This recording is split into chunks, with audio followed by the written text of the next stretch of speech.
Tak přátelé, já vás zdravím u našeho druhého podcastu. Já jsem Radim z Your Military Stories a rád bych zde přivítal našeho druhého hosta, což je Martin Straka z airsoftového týmu ATC, který nám popíše svůj příběh, jak se k tomu dostal, jak celá nějaká ta cesta probíhala a věřím, že tento příběh vás upoutá a bude se vám líbit. Marťo, já tě zdravím, ahoj. Ahoj, ahoj. Tak pojďme začít. Ty řekni něco ve zkratce o sobě, než se do toho pustíme. No, ako si povedal, volám sa Martin Straka. Všetci ma poznajú pod prezývkou Stark alebo Starka. Častokrát si to ľudia zamieňajú, dokonca si myslia, že sa naozaj volám Starka a nie Straka z airsoftovej komunity. A v podstate airsoft som začal hravať tak ako taký malý chlapec a chcel som vybudovať niečo, čo je viac, ale zistil som, že to nemôžem robiť sám a preto v podstate to začalo tým, že si postavíme tím a budeme nejako fungovať a posunieme to nejako k lepšiemu. A k dnešnému dňu to v podstate je tak, že som s tým spokojný, ako to je, ale zistil som takisto, že pokiaľ sa neposúvame niekde ďalej, alebo nebudujeme nové veci, alebo nejak nespolupracujeme, tak zostaneme stáť a zanikneme. Aj mladých ľudí proste k tomu treba dostať a treba, aby tam niekto bol a vysvetlil im, ako sa to má, nemá a tak ďalej. Alebo odporúčil im to respektívne. Super. Já bych začal asi tím to dětství. Ty jsi chtěl být vojákem, nebo... Nie, chcel som byť smetiar, ako každý mladý chlapec. Jo, prostě... Smetiar, kozmonaut, prezident a milionár. Zo všetkého toho mi vyšiel akurát tak to, že sa venujem strechám. Super. A když jsi přišel třeba na základní školu, tak jaké to bylo na základní škole pro tebe? No, základná škola bola dosť taká... Tak som sa dostal k airsoftu a k tomu, čo vlastne by som chcel v živote robiť, lebo bolo to také, že vtedy frčala policajná akadémia. Aha, a mal som to doma na VHS-kách. Nie, najskôr, ona je ešte pred rokom 2000. Ja som ešte pred rokom 2000 narodený a už bohužiaľ som vstúpil do toho 30-ročného kolektívu. A v podstate som pozeral policajnú akadémiu a bolo to super, vieš, ešte tak, keď máš 5-6 rokov, je to také, že pozeráš na to a hovoríš si, že wow, policajti a majú zbranie a bojujú so zločinom, aké je to super. Ja som ešte nevedel, že vlastne policajná akadémia je groteska. A moja predstava celá o tom bola taká, že teda asi sa budem uberať tým smerom, že už nebudem policajtom, ale môžem byť milionár a policajt. Hej, teda nie smetiarom, ale môžem byť milionár a policajt. A tak som sa začal nejako zaoberať vojačikmi, malíčkými, hej, začal stavať modely doma, bývali sme na rodinnom dome, takže mali sme tam kopec línií, tam sme vytvorili malé vojenské základne, autička a už som si to tam presúval a staval som to tam. No a na základnej škole sme boli taká partia, boli sme väčšia trieda a spolužiakov brat si kúpil airsoftku, že bude strieľať po vrabke. Na pouti, jak to že bývalo třeba u nás v Česku, že prostě... Nie, to už si kúpil airsoft, akože. Jako klasickou prostě airsoftovou zbraň. Áno, si ju kúpil a sme sa nejako k tomu dostali. Samozrejme vtedy boli v dnešnej dobe štandardné zbrane elektrické, hej, to bolo niečo nedosiahnuteľné, však to stálo 12 000 korún, ešte keď boli koruny. Ale boli to manuálne zbrane, ktoré sa dali zohnať lacno. A ja som začal potom nejako túžiť, tak presne potom prišlo to, že na pouti. Tam boli také malé akačka. To som si kúpil a robili sme rôzne prestrelky, hej, ako detské sme nevedeli. Predobecný úrad na dedine proste normálne, že tam bola tržnica a keď tam neboli trhy, tak sme to tam prestreľovali jak malí chlapci. Samozrejme, nemal nás nám vysvetliť, že čo je bezpečnosť a tak ďalej. Bez okuliarov, bez všetkého. Normálne sme po sebe strieľali, tam liezli. No, bola to zábava. Keď sa k tomu spätne pozriem, tak dneska by to bol veľký prehrešok. Dneska by všichni po vás tak řvali, že dospělí bílí tady, co to děláte. A... Ten masaker by nastal vtedy, keby tí ľudia v podstate uvidia to, že niekto tam je so zbraňou a malé dieťa. Samozrejme, to boli ešte tie oranžové malé guličky. No a potom kamarát si nakúpil viac zbraní, hej, a tak, a potom sme tie prestrelky, sme už robili tak, že sme zavolali kamošov a bola to sranda, nie? To bylo ještě stále na té základní škole, prostě třeba v 8. už jste... Nie, to v 8 som už mal airsoft. Jo, takže to bylo ještě někde ten první stupeň a... 11 rokov bolo v podstate, keď už to bolo na tom vrchole týchto prestrelek. Neviem, ako ďaleko to išlo, hej. Keď som mal 7 rokov, tak, čo je vlastne prvá trieda, ako keby, prvá, druhá trieda, tak už vtedy sme robili tieto airsoftky, teda prestrelky. A v 12 rokoch som sa teda rozhodol, že na Veľkú noc u nás to je tak, že prídeš niekoho obľať a dajú ti sladko, vajíčko a peniažky. Tak som si odložil peniažky, kúpil som si svoju prvú airsoftovú zbraň. Dneska si na ňu pamätám, bol to manuálny Sig Sauer. To sa predávalo na jednom obchode a bol to Sig Sauer s takou montážou, malo to kolimátor. Kolimátor, pochopte tak, že bolo sklíčko, na ktorom bolo nakreslené pixkou. Malo to laser, ktorý nelejzeroval a lampáš, ktorý nelampášoval. Ale prostě byla to první zbraň, kterou si prostě miloval, kterou vzpomínáš a... Potom som mu rozmlátil kladivom. No a ono to tak nejak postupovalo, potom som si kúpil brokovnicu manuálnu. A chcel som byť strašne ostreľovač, takže som robil tú najlepšiu vec. Keďže som aj tak ručne trošku zdatný, tak som si z drotu vyrobil dvojnožku, izolačkou prilepil na tú brokovnicu optiku, bol som snajper. Super. A vtedy sme sa začali tomu tak viac venovať, našli sme partiu airsofťakov v okolí. Dostali sme sa k tomu airsoftu už tak, že už sme sa stretovali s naozajstnými airsoftkami a samozrejme ako malí pukači, 13-roční. Tak to bolo tak, že OK. A začali se tam už třeba, promiň, že se teďka jsem se do toho tak vstoupil, začali se tam už někde projevovat takové ty tvoje vůdcovské dovednosti? Když jste se setkali s tou skupinou těch dalších airsofťáků, hráli jste? Nikdy som nechcel byť vodca. Takže to dopadlo tak, jako že ty jsi měl občas nějaký dobrý nápad, nějak se to udělalo a pak si všichni řekli, hele, ale ten Martin má dobré nápady, dobře. Nie, tomu sa dostaneme. Dostávame sa dobře. Ono to bolo teda tak, že my sme si spravili z tých manuálnych zbraní akože klub manuálkarov, hej? A stále sme tužili potom, že keď prídeme medzi tých dospelých s tými manuálkami, ako ich zničíme, rozstrieľame a bude to všetko super a že mladí chlapci s manuálnymi zbraniami porazili dospelých. Potom sme sa stretli s realitou. Zistili sme, že není to tak. Ti vás někdo vám dal prostě na prdel, někdo, že? Samozrejme, a strašne, keď mal výkonnejšiu, silnejšiu zbraň. No a presne v tej 9. triede to už začalo tak, že prišla prvá elektrická zbraň. Pamätám si to dodnes, lebo bola na bazoši a som pozrel, elektrická zbraň, to musím kúpiť. To na bazoši bolo málo, ale to vtek. No a chlapíkovi som napísal, že mám záujem o tú airsoftovú zbraň a chcem mu kúpiť a mal tam cenu 75 eur, lebo už boli eurá. A on, že jasne, není problém. A ja, že ak má niekto o ňu záujem, ja zaplatím viac. A tak typek mi povedal teda, že to boli moje obchodné schopnosti, že dám vám viacej peňazí, ale v skutočnosti tam žiadny iný záujemca nebol. A keď mi zbraň prišla, tak to bolo polorozpadnuté, zničené, ale ako som to dal dokopy. Bola to káčková MP5, tá malinká. Potom som prešiel na M14 a začali sme robiť to, že už jak sme boli tá grupa, tak som začal cítiť, že by sme to mohli posunúť na nejakú inú úroveň, že si založíme airsoftový tým, lebo do nejakého som akože patril, ale nazval by som to tak, že patrili sme do nejakého týmu, ale stále to bolo, že my sme si v týme teraz tomu dali pomenovanie, že share for a ride alebo niečo podobné, že sadneme do auta a niekde ideme. Hej, ale že netvoríme nejakú skupinu, ktorá sa vie nejako zorganizovať alebo má nejaké vedenie, štruktúru a tak ďalej. A potom, že dobre, založíme si tým. Tak sme si založili tým, ktorý sa rozpadol asi po pol roku, lebo však mladí chlapci. Jasne. A to už sa dostávame na tú strednú školu. Takže to v podstatě bylo i tím, že některý spolužáci odešli přes půlku Slovenska studovat a řekli, hele už... Je to klasický airsoftový typ. Jo. Robí to on, tak si to kúpim. Abych mu ukázal, že to chci taky hrať. Že to chcem tiež hrať, ale proste po neviem koľkom rád zistím, že není to pre mňa. Jo.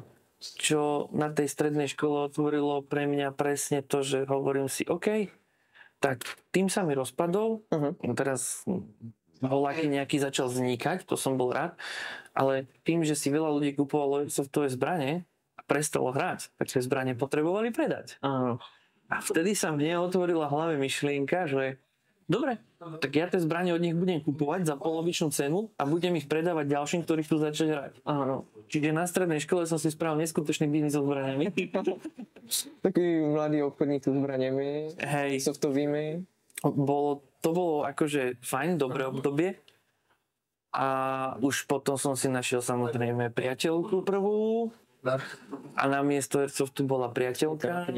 Tak vždycky pri Airsoftťakoch je, že tam je viacero skúšok života a keď prejdeš všetkými, tak ti ostáva v podstate, ostáva ti ten Airsoft. Jo. Pokiaľ prejdeš tými skúškami života. No a vznikol Airsoftový tým ATC.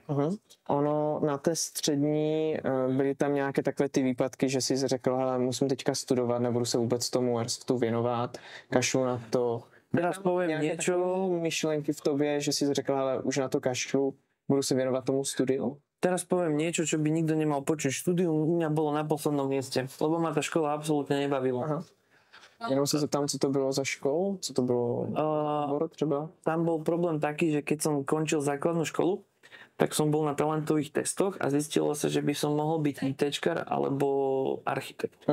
A ja som chcel ísť na strednú stavebnú, tá bola ďalej a nebolo toľko peniažkov v rodine, takže som išiel na nejakú bližšie a v podstate som išiel robiť, tedy otvorili nový odbor mechanik počítačových sietí, tak som sa tu prihlásil, že z časti akože to malo niečo s tým IT sektorom, lenže bol to nový odbor a všetci učitelia na tej škole boli postarší. Takže střed generací, jedno z druhým. Častokrát vznikol problém, že oni boli zvyknutí na tie staré jazyky, keď aj niečo riešili a to riešili len tak. Slovenské školstvo je v takom štádiu, ako je, takže sa doplňali učitelia, ktorí absolútne nič o tom nevedeli. Mali sme učiteľky, ktoré jednoducho si vytlačili z Wikipédie niečo a to nám diktovali, my sme si to museli zapisovať a stále sme ako trieda, ktorá chcela študovať počítače, nechápali jednej veci. Prečo keď to mám na internete a môžem si to skopírovať kvázi do Wordového dokumentu a som na IT škole a môžem používať notebook, to mám prepisovať manuálne do nejakého zošita. A ona nám vlastne to diktovala a do dneska si spomínam na tú vtipnú vec, ktorá vznikla. Na matičnej doske je batéria. Tá batéria je tam v podstate kvôli tomu BIOSu, hej, aby sa nemázal, keď vypadne elektrina. My sme sa spýtali, takže nám počítače budú fungovať bez toho, aby bola elektrina. No ona nevedela odpovedať. Takže to je průser, no? Když takový člověk učí něco, o čem neví. V podstatě tady se můžu říct to, že jsou lidé, nebo je takové přísloví o učitelích, že dokud učitel udrží fix a moč, může učit. Věřím, že tady to asi... Myslím si, že toto nie je pravda, lebo mali sme tam takého učiteľa, ktorý už bol psychicky úplne zničený z toho, lebo presne ten stred generácií je problém. Že pokiaľ ten učiteľ sa nevie prispôsobiť alebo vydobiť si ten rešpekt prirodzene voči tomu žiakovi, tak proste... Jo. A samozrejme sme mali perfektného triedneho učiteľa, ktorý bol síce starší, vydobil si u nás rešpekt tým, že mal nejakú kázeň, hej, že tak toto bude. Samozrejme sme boli najhoršia trieda na škole, ako každá trieda. Áno. To sa každej hovorí. A vtedy som tak nejak začal chápať tomu, že áno, že môžeme byť slobodní a tak ďalej, aj mať slobodné zmýšľanie ako mladí ľudia, ale jednoducho, keď chceme niečo dokázať a naučiť sa, tam musí byť niečo, čo nás k tomu vedie, nejaký systém, ktorý treba dodržiavať a tak ďalej. A tento učiteľ bol vlastne ten, ktorý nás v 3. ročníku na strednej škole naučil to, že áno, tak toto je a tak toto treba robiť. A bol to človek, ktorý očividne chcel byť učiteľom a nebol tam len kvôli tomu, aby bol do počtu. Jo, tak to je super.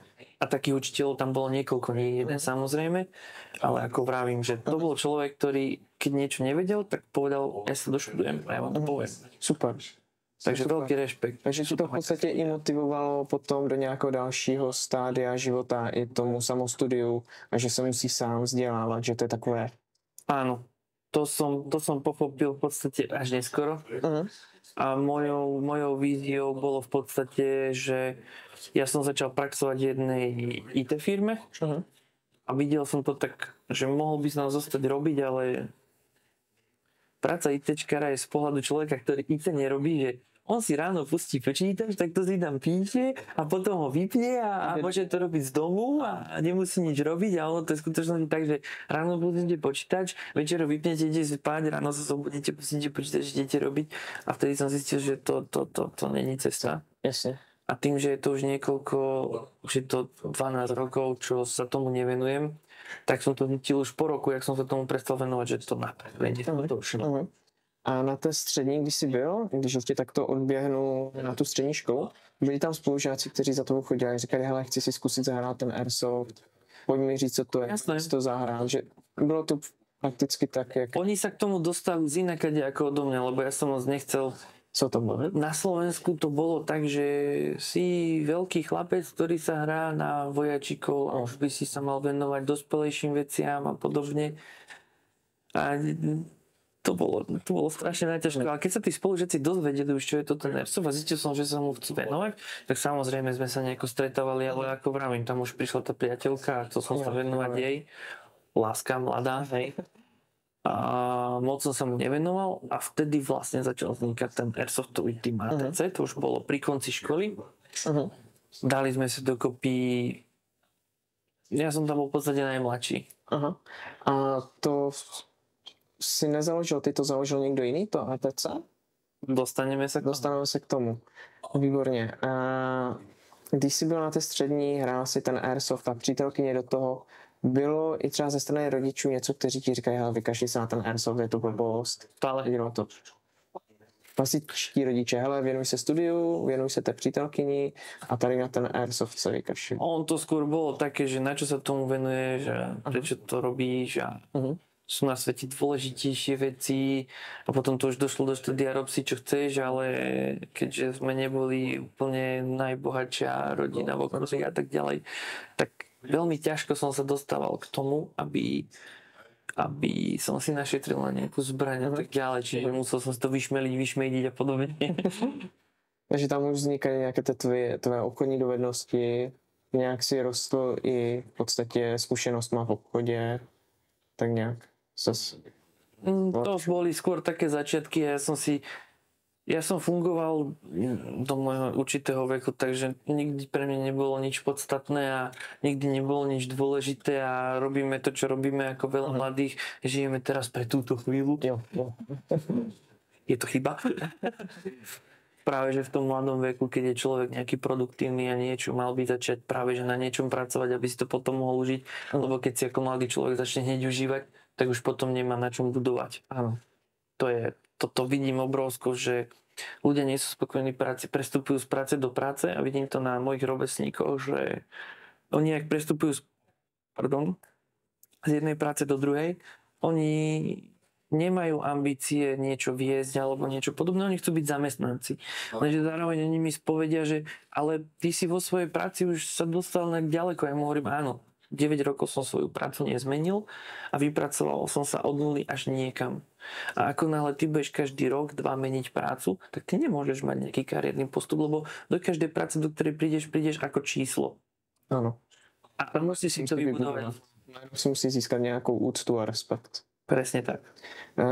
My už jsme po té střední zabrousili i do té práce, kde si říkal, že jsi vlastně toho půl roku pracoval v tom IT, že tě to prostě nenaplňovalo. Byla tam nějaká taková ta chvíle, že jsi řekl, tak zkusím jít do armády nebo k policii? Bylo tam něco hned po té střední, nebo... No, po strednej som... Protože si se věnoval tomu Airsoftu, armáde, boji. Snažil som sa, po strednej škole som sa tomu Airsoftu tiež ešte venoval tak na pol plynu to nazvime, oproti tomu, čo je teraz. A povedal som si, že OK, že tak som si kúpil tepovač a začal som tepovať auta. Aha. Potom vznikla firma, ktorá sa zaoberovala upratovaním aut, tak som do nej išiel. Tam to nefungovalo. Tak som stade odišiel do práce, že lakovať auta. Celkom vtipný príbeh, hovorím, na to, čo som študoval, kde som skončil, je to úplne všetko od seba. A išiel som do lakovne aut. Tam to bolo také, že som tomu proste nerozumel. Absolútne, že prečo je to takto a ja potrebujem vedieť, prečo tá vec tak funguje a keď neviem, tak ma nebaví. No a potom som sa dostal do stavebnej firmy, kde som mal ísť kresliť 3D vizualizácie, kúpeľne, budovy a tak ďalej, dopomáhať, lebo popri tom som si privyrábal, takže som si nakúpil architektonické programy, naučil som sa ich ovládať, keďže som s počítačmi vedel. A ľuďom som robil nejaké vizualizácie a bola možnosť to ísť robiť do nejakej firmy. Prvý deň som prišiel do práce slušne oblečený, že teda budem robiť tie vizualizácie, dali mi do ruky monterky a spýtali sa, či viem zateplovať. Tam som bol 3 mesiace. A potom som odišiel pracovať na živnosť. V podstate tieto stavebné práce, to som robil pol roka. A po pol roku som sa rozhodol, že toto není cesta, že to není pre mňa, lebo samozrejme potrebuje sa človek nejako naučiť. Lenže ja som bral ako súčasť tej práce sa naučiť robiť tieto stavebné práce, že tie stavebné práce vykonávam.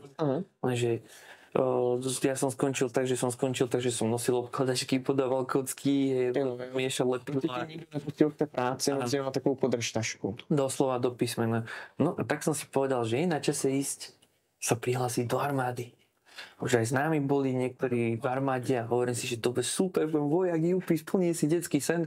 A všetci, čo boli v tej armáde, mi povedali, že nechod tam. Lebo sa ma spýtali, že čo v tom vidíš? Ja hovorím, no jednoducho je to služba vlasti, určite ma to bude baviť, budeme pomáhať proste ľuďom ako armáda, hej, som videl, že pri potopách pomáhajú, že vojaci, zbrane, všetko super, paráda, ja som mal 20 rokov, úplne wow. A možno, že tam bude nejaký kariérny postup a niekde sa dostanem a vtedy som sa začal rozprávať so staršími vojakmi a s mladými vojakmi. Povedali mi, kde ísť na rekrutačné stredisko, ja som prišiel na to rekrutačné stredisko a prišiel kameň úrazu. A kameň úrazu sa volal tak, že mi povedali, ak máš takúto mienku o armáde, tak tam nechoď. Nechoď do tej armády, už len kvôli tomu, že tá armáda je v katastrofálnom stave. A ja hovorím, že je v katastrofálnom stave? Nemáš vysokú školu, nemáš tamto a nemáš kontakty. Možno skončíš ako zametač na strelnici a možno skončíš ako súčasť špeciálnych jednotiek. Že nemáš to isté. A ja si hovorím, dobre, nechám to na osud. Tak som si zohnal prácu, chodil som pomáhať na jednu chalupu, akože upratovať a tak ďalej, okolo tej chalupy a súčasťou príjmaču do armády bolo to, že prejdeš nejakými previerkami, testami a tak ďalej, ale musíš doložiť zdravotnú kartu. Ktorú som ja doložil, že súčasťou toho je aj to, že potreboval si, neviem, či je to teraz, tak potvrdenie od zubára. A ja som mal takú super zubárku, ktorej som si pýtal potvrdenie od zubára a ona povedala, že mi ho nedá. No. Samozrejme, skúsenosti zo strednej školy, keď som mal zlé známky, tak my sme si vysvedčenie robili, tak som začal rozmýšľať, že či si taký papier nevyrobím. Potom som si povedal, že to asi nebude moc dobré do takejto štátnej inštitúcie a jak som takto sedel na takých schodíkoch okolo tej chaty, tak som sa bol to vlastne môj terajší zamestnávateľ, ja som nevedel, kto to je, ja som obral ako človeka, ktorý má chatu a chodil mu tam pomáhať. A normálne som takto sedel a on, čo ťa trápi? A ja taký, a nemáte prácu? Že ja neviem, že či do tej armády teda pôjdem a či chcem ísť za tým cieľom a stať sa v tej armáde, lebo som bol demotivovaný tým vlastne, že tá armáda nefunguje tak, ako si ja predstavujem. A on, že volá, čo vymyslíme. Na druhý deň ráno tomu chlapíkovi pípla SMS-ka, že skladník dal výpoveď. Na druhý deň, ako som sa o to spýtal. A on, že poďte robiť do skladu.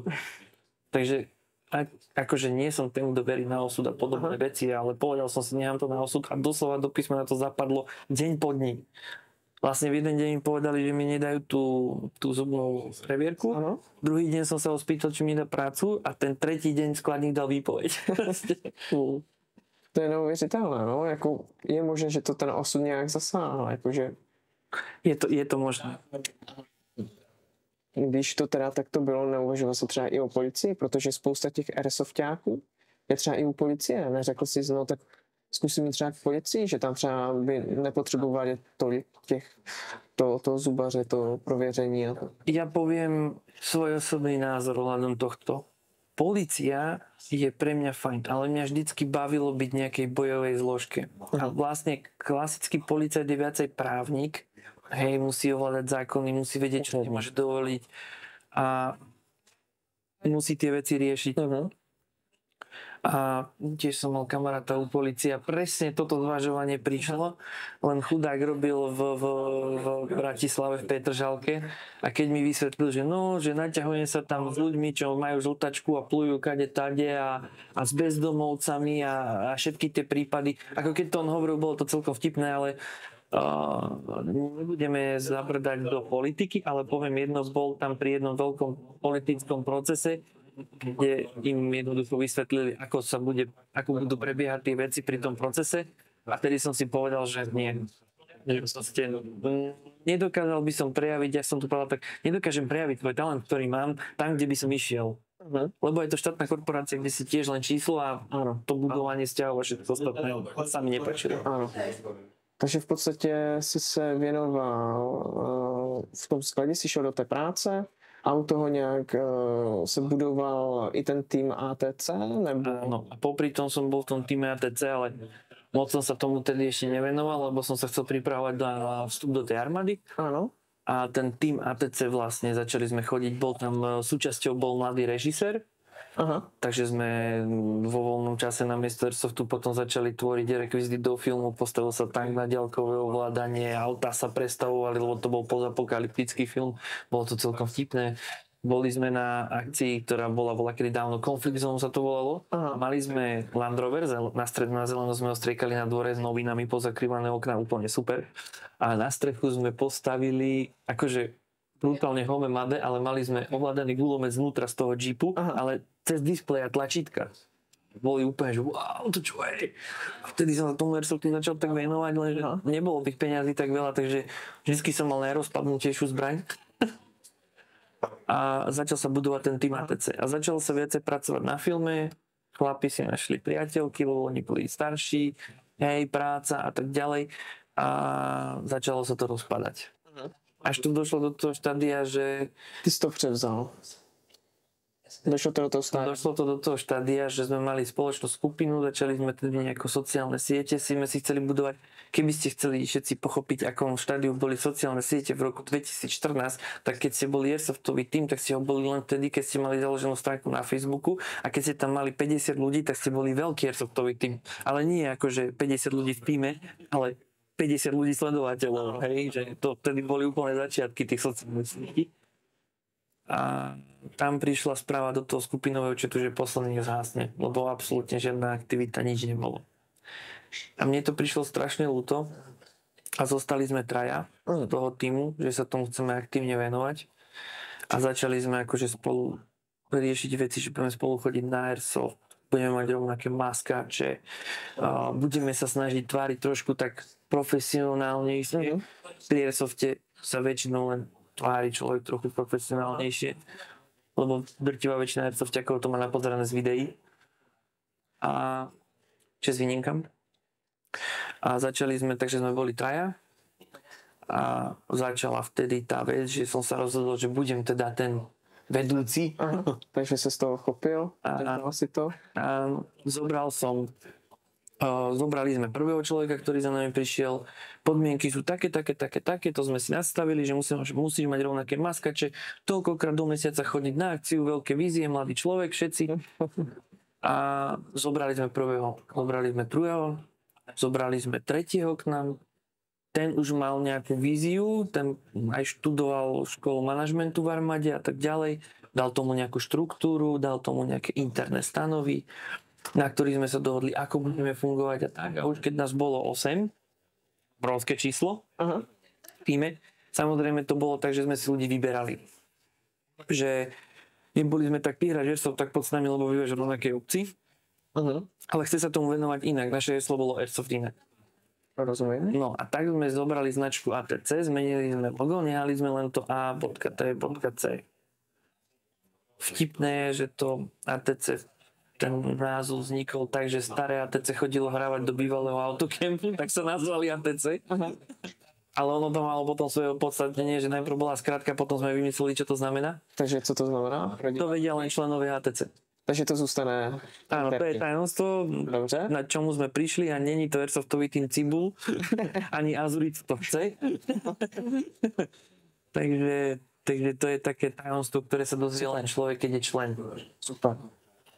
A postupne sme začali pracovať na tom, že bola nejaká hierarchia, budeme nejako fungovať, potom sme otvorili prvú pobočku v Žiline, následne na to sme otvorili ďalšiu pobočku na Orave, potom sme otvorili ďalšiu pobočku v Banskej Bystrici, ďalšiu pobočku teraz máme v Leviciach a ešte jednu máme v Bratislave. No a jak to vůbec začalo otevřít tu pobočku? To muselo být taky takové, jako jste si řekli, hele, kdy tady není vůbec kde hrát Airsoft, tak půjdeme, kde to budeme hrát?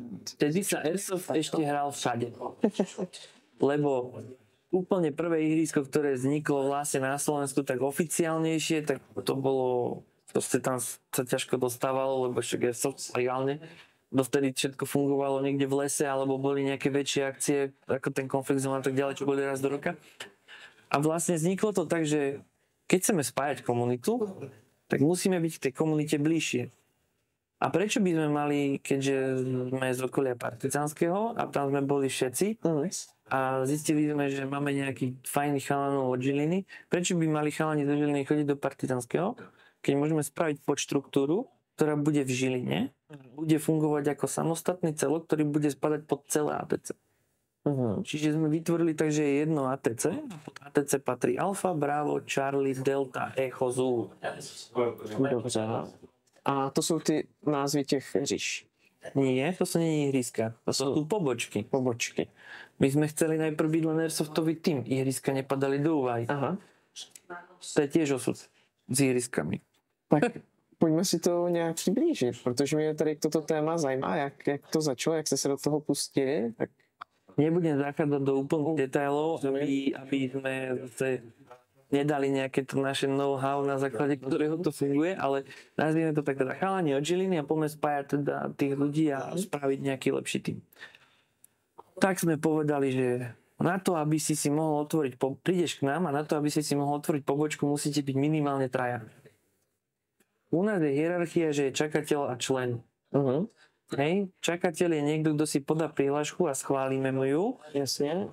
Ale není členom. Na to, aby sa stal členom, musíš určitý čas, čo je minimálne 1 rok až nekonečno. Musíš chcieť preukázať to, že chceš byť tým členom. To znamená, že veľa airsoftových tímov zakapáva na tom, že áno, toto sú všetko členovia a členovia vznikajú na základe toho, že prídu. A přijdou po jednou a po druhou, že? Áno, a nejako sa neobjavujú, nejako sa nezapájajú do tých aktivít, lebo my sme chceli budovať.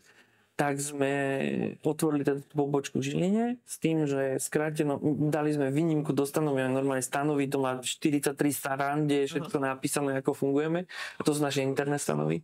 A že musíš jednoducho dať si teda tú prihlášku, tá prejde pred správnu radu, správna rada rozhodne o tom, že či tú prihlášku vôbec akceptujeme, potom sa posunie vedúcemu pobočky a ten rozhodne po osobnom pohovore s tým človekom, či ho zoberie do toho čakateľského kola. Wow.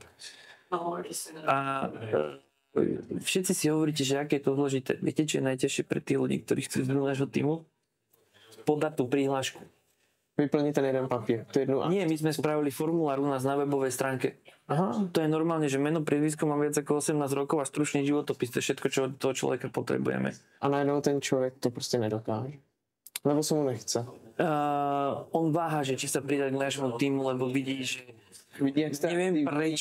neviem prečo si o nás myslí, že sme niektorí si o nás myslia, že sme absolútny odpad spoločnosti z Airsoftu, niektorí si myslia, že sme nafúkaní idioti, niektorí si myslia, že sme nafúkaní dôležití idioti, niektorí si myslia, že sme dôležití a tak ďalej. Čiže každý si položí tú otázku, že či chce byť súčasťou toho Airsoftového týmu, ktorý je, lebo čím človek sa dostáva na verejnosť, tak tým o ňom viacej kolujú fámy. Áno, je to tak, jak sa človek niekde objaví, tak ty fámy kolujú brutálne. A to je super a ľudia, vôbec sa nenechajte odradiť tým, že vás niekto hejti, alebo respektíve na vás posúva niečo, že ste idioti alebo nafúkaní idioti. To znamená len jedno, už ste dostatočne slávni na to, aby vás začali ohovárať. Čiže to robíte dobre. ešte je potom ten opačný, že vás áno verejne prepierajú, ale to už ste potom úplný idiot a to si musíte sami položiť otázku, či ste úplný idiot, alebo to robíte tak, že už ste taký známejší a preto vás ľudia prepierajú. Netreba sa tým nechať odradiť. A netreba tých ľudí riešiť, treba ich nechať tak. Treba sa zamerať na tých ľudí, ktorí vám naozaj niečo prinesú a niečo vám dajú do života. A nie nad tým, že nejaký Jožko Ferko od klávesnice, ktorý vám sa nepozrie do očí, keď vás stretne, vám povie, že ste nafúkaní idioti. Jo. V podstatě se zaměřit na ty lidi, kteří chtějí jít tvou cestou, s tebou tou cestou. Ja by som skôr povedal, že u nás není moja cesta, naša cesta. U nás, to si potom, akože sa k tomu dostaneme postupom času, ale zostaneme pri tých pobočkách a potom si toto prejdeme. Takže sme urobili to skrátené konanie, že sme urobili vedúceho pobočky rýchlo členom. Áno. Samozrejme, sú tam aj nejaké členské veci, ktoré treba naplňať. A on sa stal členom a potom začal verbovať tých ľudí v okolí Žiliny. Aha. Neuveríš, aký je to perfektný luxus, keď si spravíš takto pobočku, ktorá funguje samostatne a on si rieši, že si príjma členov, hej, vyberá ľudí a tak ďalej. A potom som mal kamaráta v okolí Oravy a povedal som si, vlastne je to kamoš, ktorý pracuje v Airsoft-ovom obchode. Aha. V Chuck Norrise a ja som sa na neho dostal na výpkách. Na výpkách sa dostaneme a hovorím mu, že či nechce ísť do týmu. Rok odolával. Wow. Kde nechcel ísť a nakoniec som ho nejako presvedčil. Aha. Dokážeš říct, čím jsi ho přesvědčil? Je to třeba tvým charakterem, nebo tím, že jsi byl ty neoblomný a furt si mu říkal, pojď za námi? Ja neviem, ono je to proste nejako vo mne. Ja keď vidím v nejakom potenciál a chcem, aby ten potenciál nejako ten človek naplnil, tak ja si podrýpnem, a čo teda, kedy pôjdeš do týmu? A on že, no ja by som s vami chcel ísť hrávať. No ale keď nebudeš v týme, tak s nami nebudeš môcť chodiť hrávať.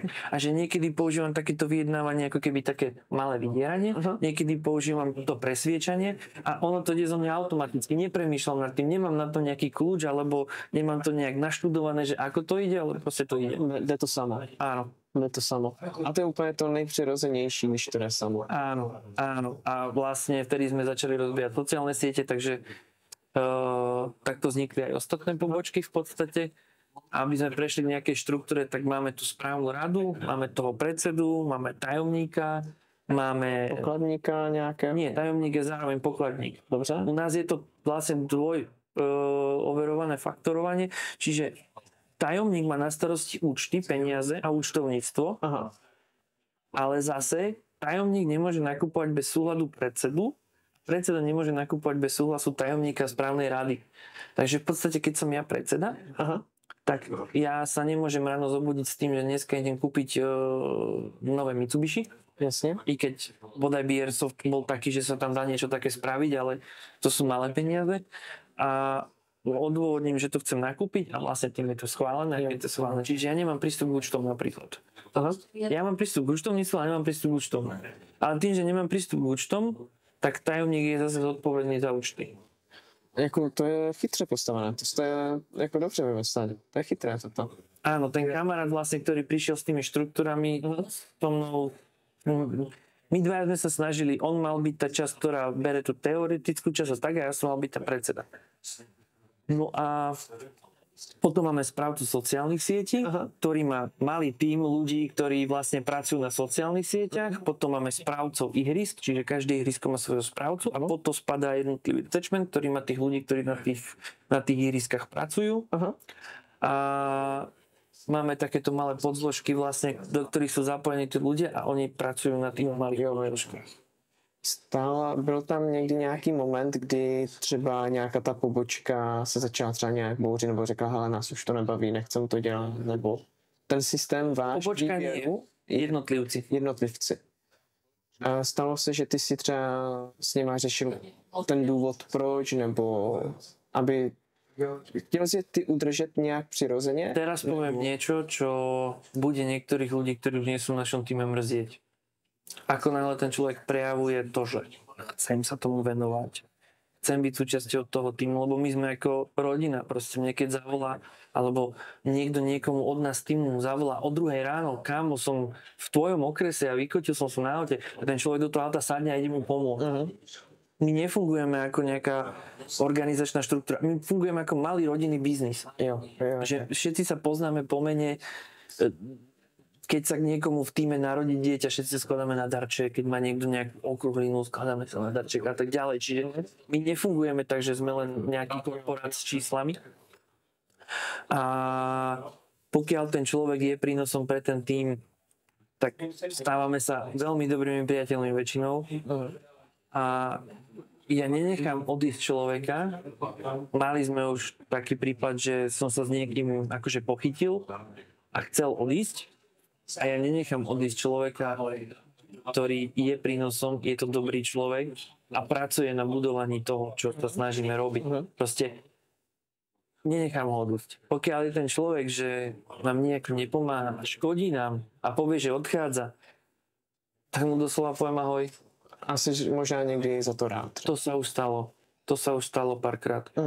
Niekedy sa stane aj to, že ten človek potom spätne sa nám snaží nejako ublížiť a rozširuje nejaké veci. Nepravdy, proste áno. Chce to nejak poškodiť. Áno.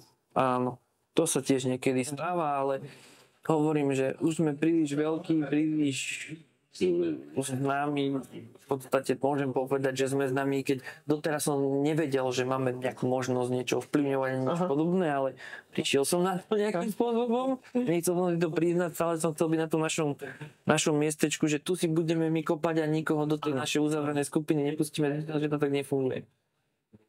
No a som proste za to veľmi rád, že to tak je. Keď som si to uvedomil, tak není vec, ktorú by sme nedokázali vzhľadom na to, akých kvalitných ľudí tam máme.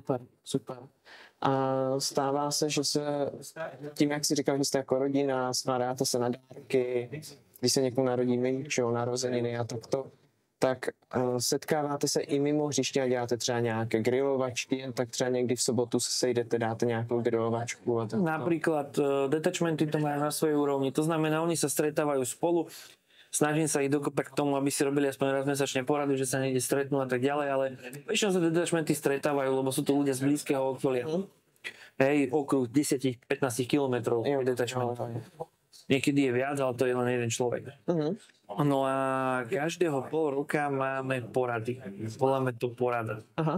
Kde sa sejdete všichni z tých pobočiek? Áno. Komplet. Teraz sme to napríklad mali v hoteli Galanta s wellnessom spojené, to znamená, že máme nejaký program, začíname nejakým obedom. Som prekvapený, koľko nás tam teraz bolo, lebo však už niekedy nemám prehľad o tom úplne, že to, kedy, ako čo. A začali sme obedom, potom bola porada, potom sme išli do wellnessu, večer boli švédske stoly a potom bolo príjmanie nováčikov. Príjmanie nováčikov je super, na to sa každý teší, kto si tým prešiel. Předpokládám, že to je tak důležitá interní informace, že nebudeme zmiňovat, čím si ti nováčci... To je prekvapenie. Ale tí, čo si tým prešli naposledy, tak vždycky volajú tých, čo si tým majú prejsť a strašne sa na to tešia. A není to nič hrôzostrašné, ani strašne. Je to prostě taková tradice ATC pro nové členy. Áno, presne tak. Pre nových čakateľov. Čekatelé. Lebo na to, aby sa človek stal členom u nás v týme, v podstate musí byť navrhnutý veliteľom toho detachmentu a musí byť schválený správnou radou. Čím vylúčujeme ten faktor, že keď je niekto úplne nesociálny, nechce byť súčasťou týmu, tak nevytvorí si tie vzťahy v tom týme. Áno. A keď si nevytvorí vzťahy v týme a nebude nič robiť pre ten tým, tak sa nevšimne ani ten veliteľ toho detachmentu a tak ho ani nenominuje. A keď ho nominuje, ale zase robí problémy, ako na člena, tak zase ho musí schváliť správna rada a správna rada, keď tam proste si bude pohnevovať ľudí, tak neprejde to tým hlasom a hotovo. Než se posuneme dále, věřím, že toto muselo spoustu lidí namotivovat, když to slyšeli a řeknou si, hele, chtěl bych být vaším členem. Řekli jsme si, že musí vyplnit nějaký ten formulář. To je všetko. A pak jenom čekat. Dostavit se na to nejbližší detachment místo a v podstatě být čekatelem.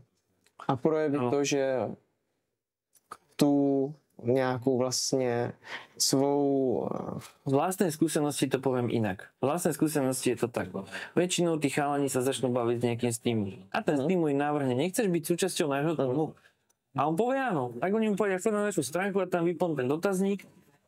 Vlastne ten dotazník príde mne na mail, alebo respektíve na tímový mail. Áno. Ja ho vlastne odscreenshotujem, ten dotazník, to znamená, že vidíme meno, priezvisko, telefónne číslo, blablabla data, hej. A ten stručný životopis to pošlem do správnej rady, čiže správna rada sa rovno na to pozrie, že čo to je, kto to je.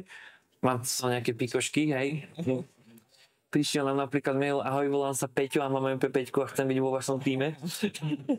Potom sú ľudia, čo to berú sakramensky vážne a príde mi taký životopis, že to čudujem, že fú, nie sme jadrová elektráreň.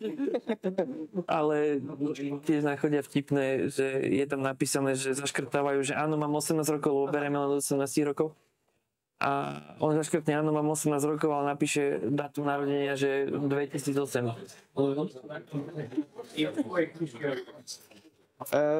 To je ten prvý filter. Áno, takže nejde vytvořit ani výjimka pro takového člena. Išla by, ale musí to byť človek, väčšinou to robíme tak, že není výnimka, ale dobre, máš 16 rokov a 2 roky máš do 18. Nie. Môžeš s nami chodievať, môžeš s nami spolupracovať, ak to naozaj chceš. A keď uvidíme, že máš 16 rokov, chce sa tomu naozaj venovať, tak na veľmi veľkú výnimku sa dá zobrať aj mladší človek.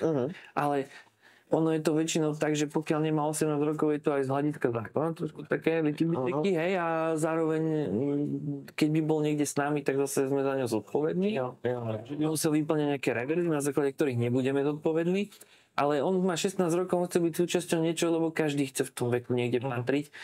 A niekedy zistí, že nechce byť súčasťou toho. Alebo chce byť len súčasťou, ale ničím iným. Len súčasťou. To znamená, že som v tíme. A tam to skončilo.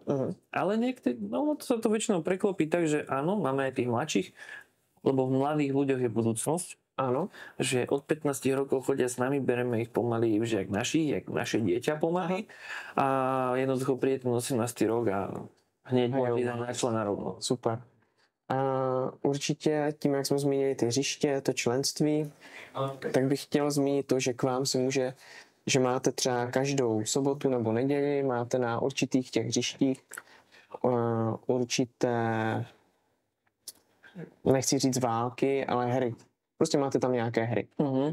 Můžou na ty hry si přijít prostě kluci jen tak zastřílet si, nebo musí být vaši členové? Ktokoľvek to príde, môže ísť na to. Keď robíme niečo súkromne, tak to robíme súkromne, a to nie je verejné, takže na sa človek nedostane. Takže v podstatě, kdo si bude chtít přijít zahrát, tak stačí, aby sledoval váš třeba Instagram nebo Facebookovou stránku, dozví se nějaký datum, kdy je nějaká prostě ta hra. Stačí, keď príde na našu webovú stránku www.atc.sk a tam si môže vybrať jednotlivé ihrisko.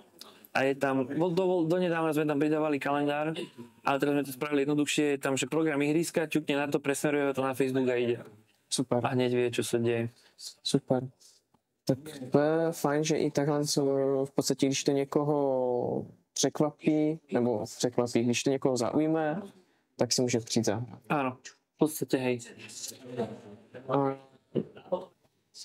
Byli jsme u toho hřiště, členové v podstatě správní radu jsme taky probrali, nebo ty členy. A mohli bychom třeba okrajově i zmínit, že občas k vám na hřiště tím, že máte různé typy hřišť, od různého prostě lesa, potřeba budovy, že občas do budov přijdou ne si zahrát, ale trénovat i státní složky. Ešte rád nepočul? Že třeba do těch budov přijdou si zatrénovat státní složky, kdy netrénují s vašimi členami, ale vím, že si zoberú priestory? Áno, že si berú priestory. To sú veci, do ktorých nechceme zachádzať. Jo, rozumiem. Nedieje sa to, alebo to možno... Nedieje sa to. Super. A měl jsi třeba i teďka někdy nějaké těžší období, třeba kdy jsi říkal, tyjo, je to těžké zvládat tolik hříšť, jak to budu zvládat? Každý deň. Ale možno by som sa vrátil k tomu, že ako sme sa dostali k tomu, že začali sme robiť airsoftové ihriska, lebo to je tiež tá zaujímavá vec, čo som hovoril, že je to taký vtipný osud. V podstate my sme si ako keby prepožičiavali ihriska, na ktorých sme organizovali hry. Dosť nás namotivovalo to, že prvú hru, čo sme spravili, sa volala Alphaland a prišlo nám tam 130 ľudí na lokálku bežnú. To na Slovensku v roku 2017 nebolo vôbec bežné. Potom sme začali organizovať VIP akcie, na ktoré sme volali v podstate ľudí, ktorí sme poznali, čiže to bolo uzavreté akcie. A mňa bavilo vymýšľať akcie, organizovať akcie a tak ďalej. A začali sme potom chodiť po tých ihriskách a začali sme chodiť na ihrisko s Biňou. A jedného dňa sme tam proste prišli a organizátor bol taký nejaký nervózny, čo tam bol a nakoniec z neho vypadlo teda, že by sa chcel na to vykašľať, lebo na to nie vykašľať. Nemal na to čas. To nie je, že vykašľať. Proste ja tomu plne chápem.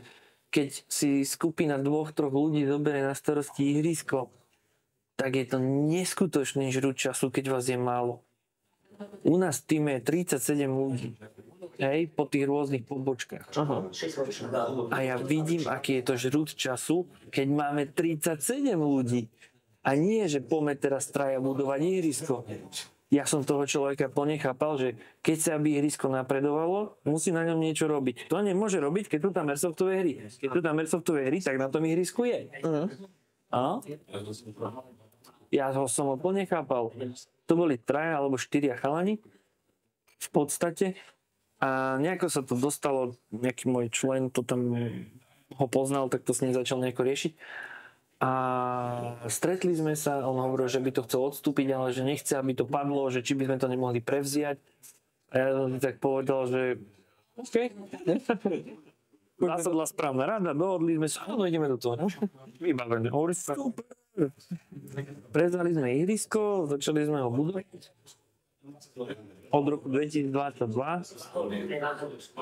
a to, ako si väčšina ľudí predstavuje, dostávame sa k tomu, že prečo mám takéto, že každý deň na niečo také nešla.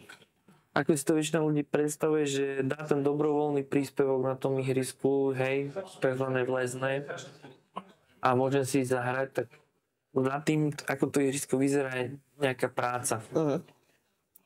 Takisto sa za tie priestory musí platiť nájom. Hej. Takže v podstate je to tak, že ja musím zorganizovať ľudí z rôznych kútov Slovenska v jeden čas na jedno miesto. A zároveň zabezpečiť pre tých ľudí materiál a náradie.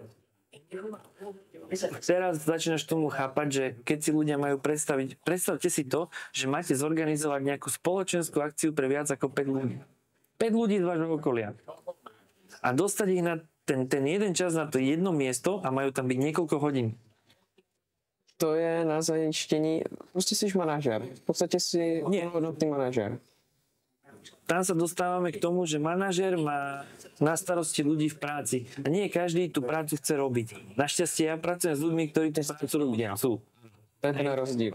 Ale musíš to zmanéžovat, no. To je... Nejakým spôsobom dať dokopy, ale neriešim to všetko úplne sám. Samozrejme, že väčšinou to riešim, takže to posuniem na ten detachment a tak ďalej. Keby som mal riešiť všetky nákupy a predaje, ktoré idú vlastne do toho ihriska, hej. Úplnú somarinu. Podarilo sa nám získať dobrého dodávateľa paliet, lebo však to ihrisko je z palety, hej. No. Ja bývam v Partizanskom, ihrisko je pri Žiline a dodávateľ paliet je v Žiline. Ako dostať palety zo Žiliny na ihrisko, keď ja som v Partizanskom? No, takže niekto členů třeba... Samozrejme sa to dá zariadiť tak, že objednáme auto, ktoré tie palety na to ihrisko donese. Lenže tie palety do toho auta treba naložiť a vyložiť. Ale na to, aby som objednal auto, potrebujem mať peniaze, aby som mohol zaplatiť.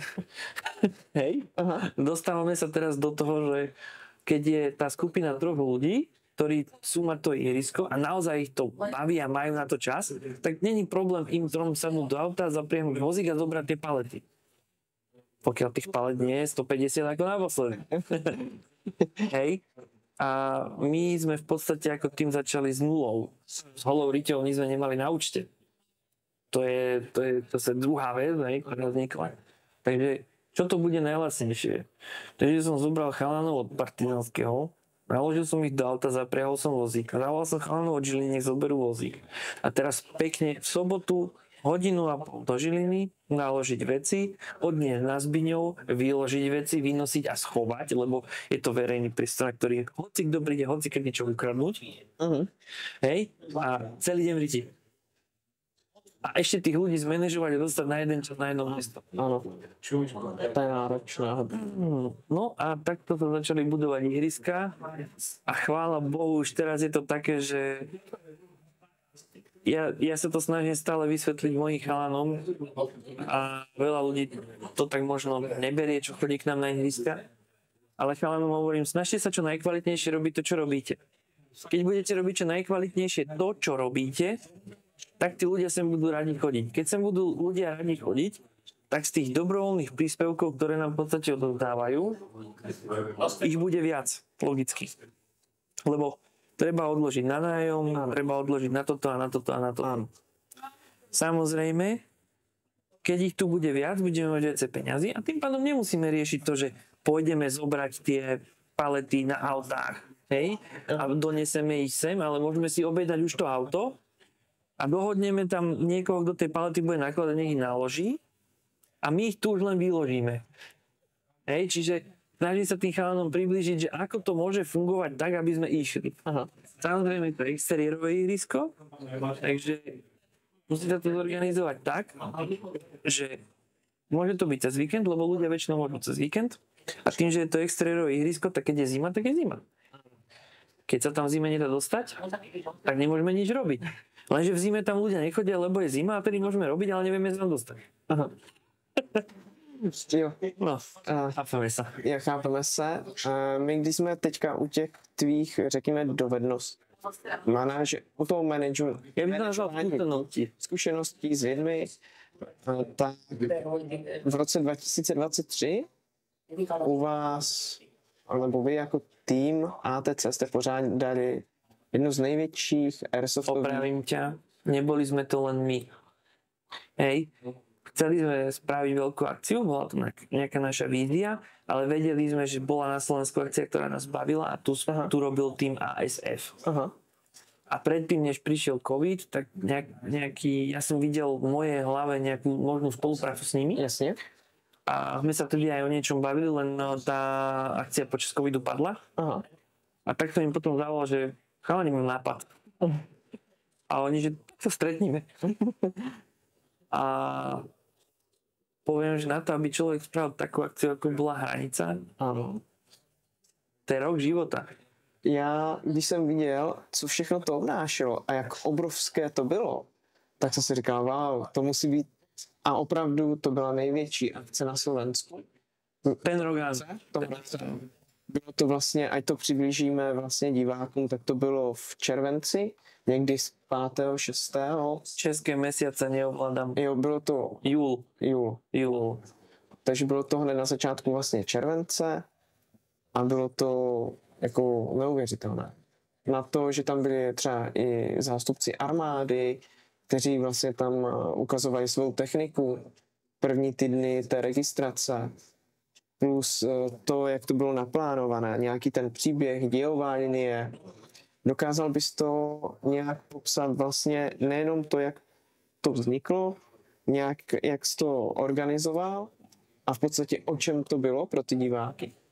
V prvom rade sa chcem poďakovať všetkým ľuďom, čo sa na tom podielali, lebo keby sme to mali robiť sami prvýkrát, to nedokážeme úplne tak, jak to bolo. Nejakým spôsobom by sme to dokázali, ale nedokázali by sme to tak presne, jak to bolo, presne. Proste tí ľudia do toho dali všetko a nikdy v živote by sme to nedokázali. Toto by sme nikdy v živote nedokázali v počte 2-3 ľudí. Aha. Ako samozrejme nejakí traja ľudia, sme tam boli tí, čo to akože sa snažili vymyslieť dotiahnuť do konca, ale proste blbosť. Uh-huh.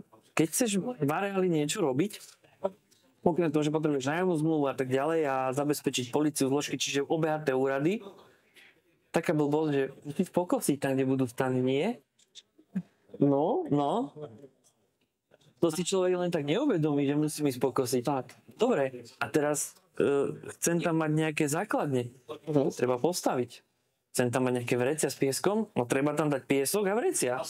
A teraz začneme dostávať do toho, že čo všetko sú tie práce, ako si niekto povie, ale veď ja som na tú akciu prišiel a ja som tam bol len pokosiť a niečo som pomohol a potom som niečo podával. Hovorím, kámo, ty keby si nepokosil, nemá kto pokosiť, keď nebude pokosený, nebude dať stan. Proste ako... A nebude sa v podstate kde hrať? Nebude to zázemí herní. A preto je každý jeden ten článok, čo sa podieľa na tvorení akcie, dôležitý. A není to len samotný organizátor, ale aj tí ľudia. Proste, keď niekto príde na tú akciu s tým, že si chce zahrať, si dobre zahrať a chce si to užiť, tak musí tak prísť nastavený. A keď takto prídu tí ľudia a stretnú sa tam, to je neskutočný zážitok a vďaka tomu všetko vypali tak, jak je. A dostávame sa zase k starej klišé veci. Hru si robia hráči sami. Tak, probrali jsme vlastně nějak tu hru a já bych se teď, Marťo, chtěl zeptat nějak na to dějství té hry.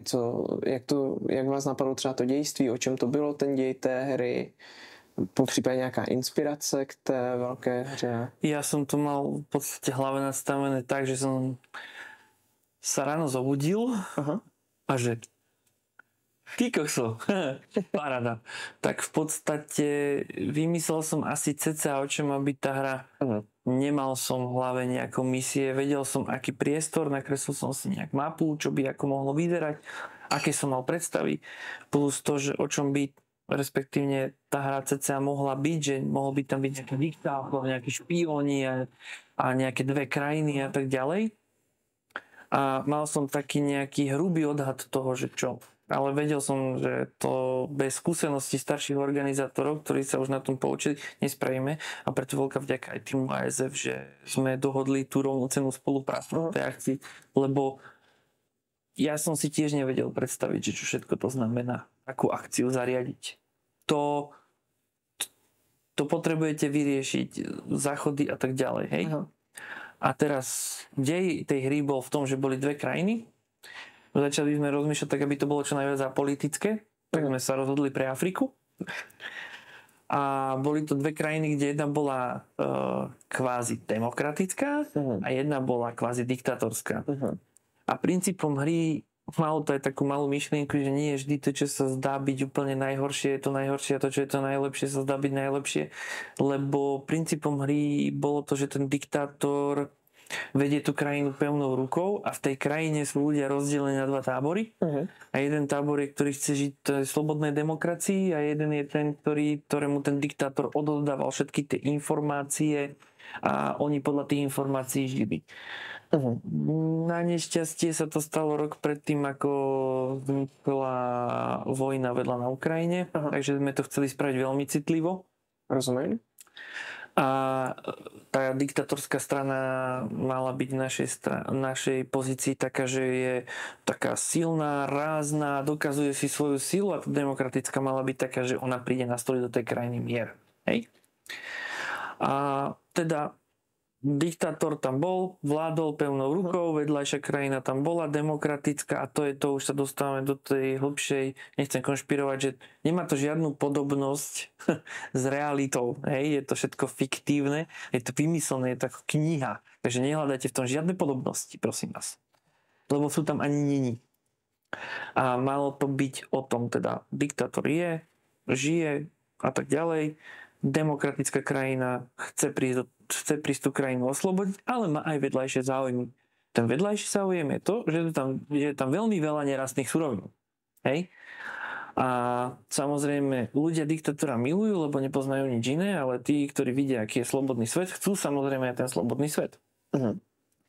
Tak demokratická krajina pošle špiona, čo sa vlastne tam dialo, poslala nejakú jednotku, ktorá mala prísť tam, nakontaktovať sa na osobu, ktorá bola v blízkom kontakte s diktátorom, mala mu podať jed a mala ho zabiť a vlastne, keď ten diktátor zomrie, alebo respektíve pôjde do nemocnice, tak je oslabený celý ten štátny systém a následne môže urobiť to, že tá demokratická krajina môže vniknúť do tej diktatorskej krajiny. To bol ten začiatočný príbeh, o čom boli vlastne prvých pár hodín hry, bolo, že tam bola nejaká hranica, volalo sa to hranica, ktorá sa strážila z jednej z druhej strany, ale strany na seba vôbec neútočili. A keď sa podarilo toto úspešne urobiť, tak diktátor išiel do svojho hlavného mesta, išiel to tam ukázať a tam už to začalo. Už tam boli billboardy milujeme ťa diktátor a podobne a všetci hovorili milujeme ťa diktátor a tak ďalej.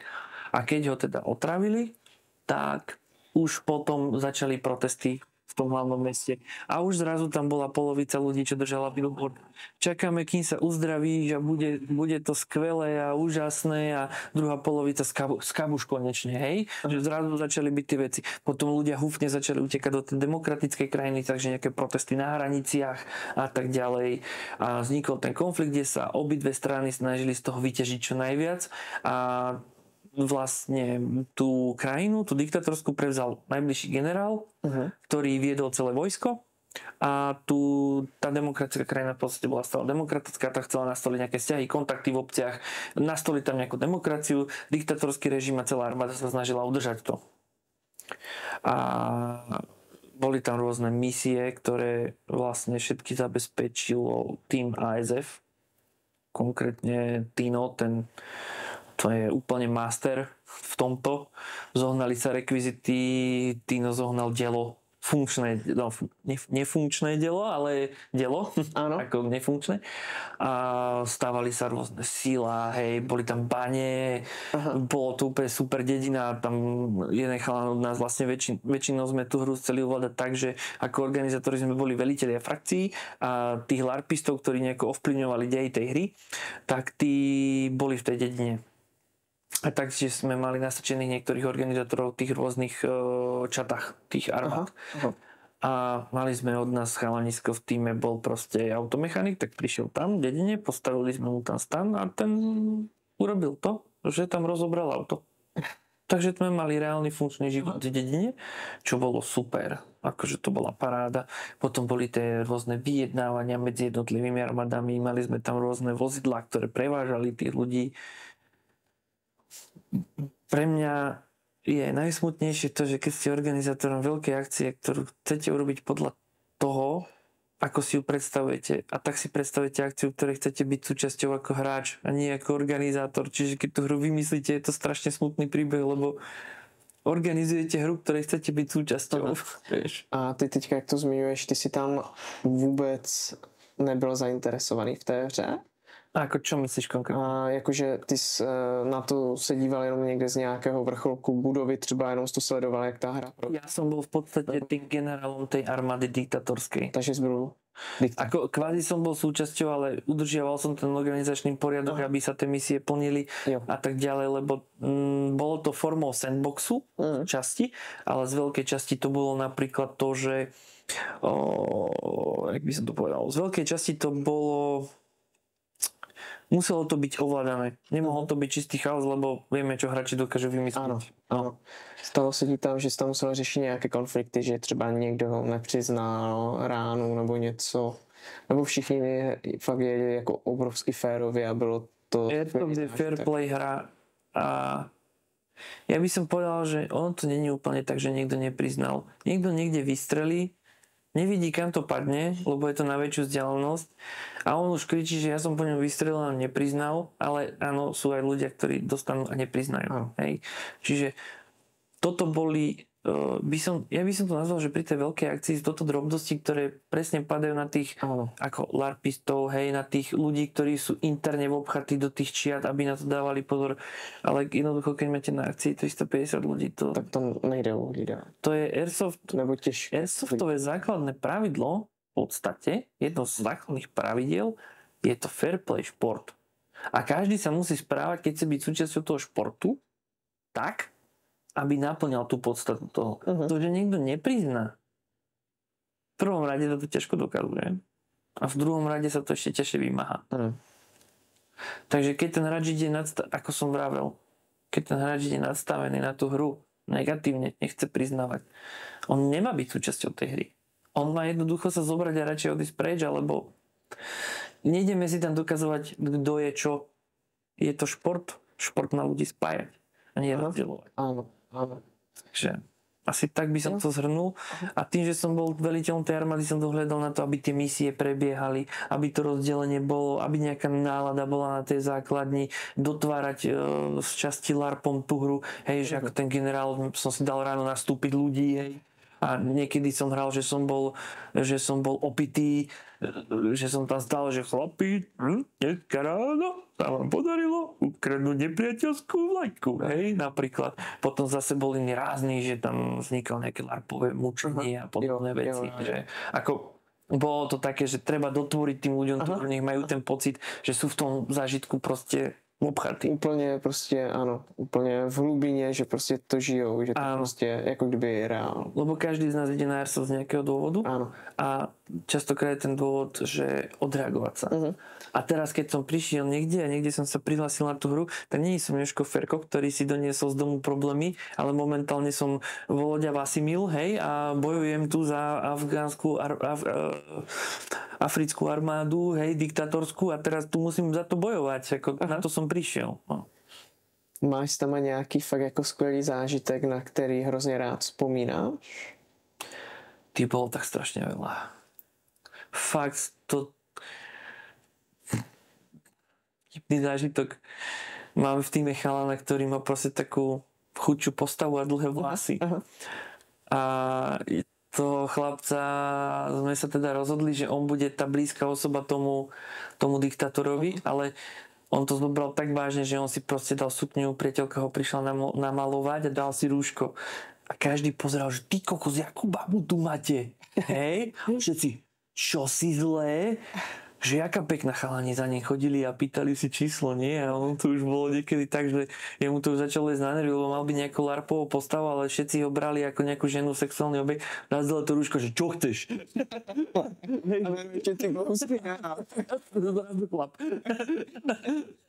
Hej, to boli jedni, alebo tam boli tie, čo som sa snažil dosiahnuť, neviem, či nemám na to až takú extrémnu spätnú väzbu, neviem, či sa to tým hráčom tak páčilo.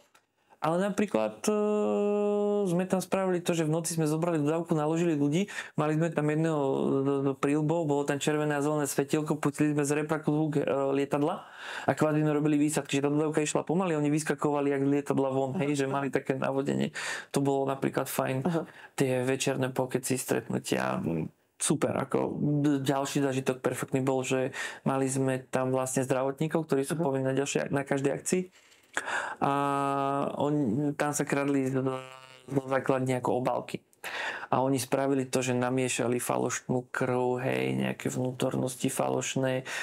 Teraz ich spravili raneného, poobvezovali ho a prišli na majakoch pre tú nepriateľskú základňu, že máme tu raneného, otvorte. A oni musíme nás prehľadať, nie, čas, on umre. Behli donútra do základne, vyniesli na ten generálov stôl, podlovili ho na nositkách, začali ho akože ošetrovať a teraz, aby odlakali tých generálov, tak ich proste vyhnali ich, že choď mi toto mi podrža, tu oživuj a hento. A zatiaľ ten jeden takto potichučky prišiel a tú obálku ukradol, dal do vrecka a zrazu dobre je zachránený, môžeme odísť, naložili ho do auta a odišli preč, že ja zrazu mali obálku. Jo, super. Super. Boli to brutálne zážitky a každý deň podľa mňa stade odniesol nejaký fajn zážitok. Ty, jak jsi teďka zmínil, že na každé akci musí být nějaký ten záchranář nebo nějací ti lékaři, jaké to bylo domluvit a oběhat všechno po úřadech a legálně to celé prostě udělat tak, aby fakt ta akce byla skvělá? Nás sa podarilo tým, že to sú to airsoftoví hráči, títo zdravotníci, čo je OZ Fire Medical, tak sa nám podarilo s nimi dohodnúť, tak oni majú vlastné vybavenie, stany, všetko, oni takto na airsoftové akcie chodia, majú sanitky a všetko. No a podarilo sa nám s nimi to dohodnúť. A bolo to úplne super, lebo oni tam doslova postavili plnú nemocnicu. Neviem, či si ju ty videl, keď si tam bol. Myslím si, že jako ty zdravotníky jsem viděl, ale nejsem si jistý o té pohľadne. No tam proste, že 7 stanov, že tuto budeme mať takú sálu a tuto budeme mať toto. A ja pozerám, čo tu robíte? Kuchyňu vytiahli. Super. No a obehanie tých úradov, keďže my sme není z Martina a ten tým ASF je a oni už mali skúsenosť s organizovaním v tých priestoroch, tak oni vlastne zabezpečovali zorganizovanie priestorov, nahlásenie na políciu, nájomnú zmluvu a tak ďalej a to behanie po úradoch je vždycky pain, hej, takže Som rád, že to bol niekto, kto je tu, že som nemusel ísť 2 hodiny do Martina, riešiť na policii na mestskom úrade a ísť naspäť, takže... Tam můžeš zmínit, protože to určitě bude dohledatelné, to místo, kde to bylo. Bol to bývalý tankodrom v Martine. A stále to spadá ještě pod armádu?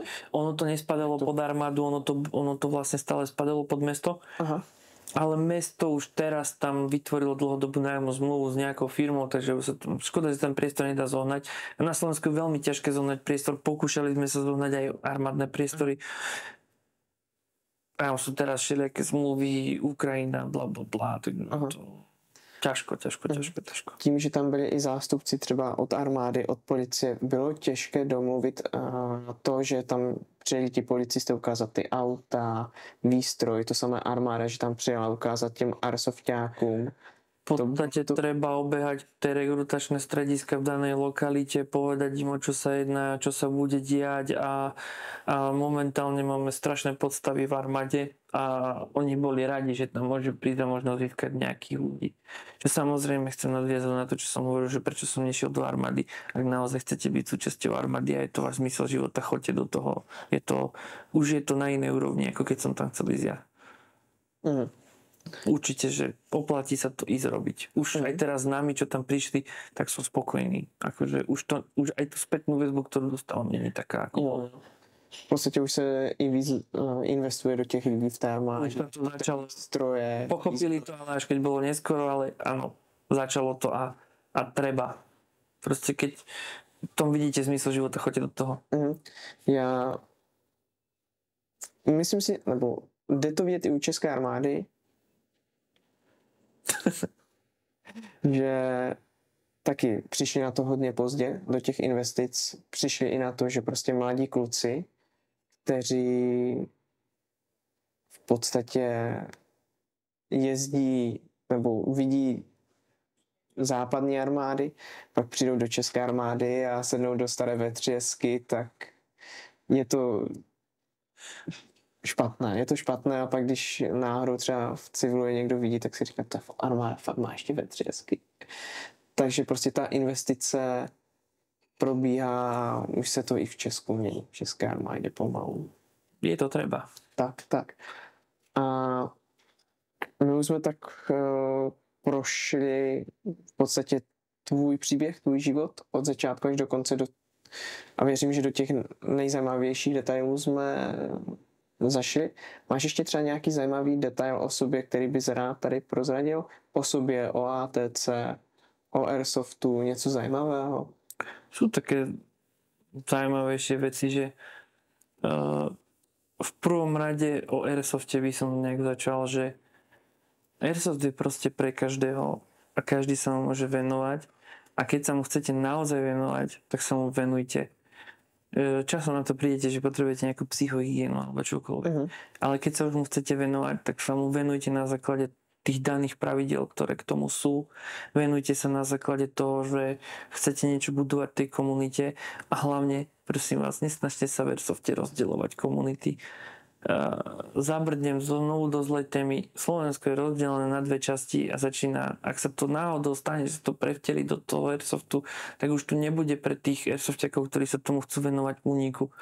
Takže netreba medzi sebou zbytočne bojovať. Ja si pamätám tie časy, keď sme sa všetci poznali, podávali si ručičky. Stále to pretrváva a dúfam, že sa to nedostane do Airsoftu, že všetci budeme spokojne žiť na tom jednom mieste. Zaujímavé ohľadom ATC. Včera napríklad zaujímavosť o mne a ATC, hej. Častokrát sa stáva, že som v práci, od tej práci mám na starosti veľa miest po Slovensku a robím jednoducho defektoskopiu plochých striech, hej. Čiže venujem sa rovným plochým striechám, kade zateká a tak ďalej.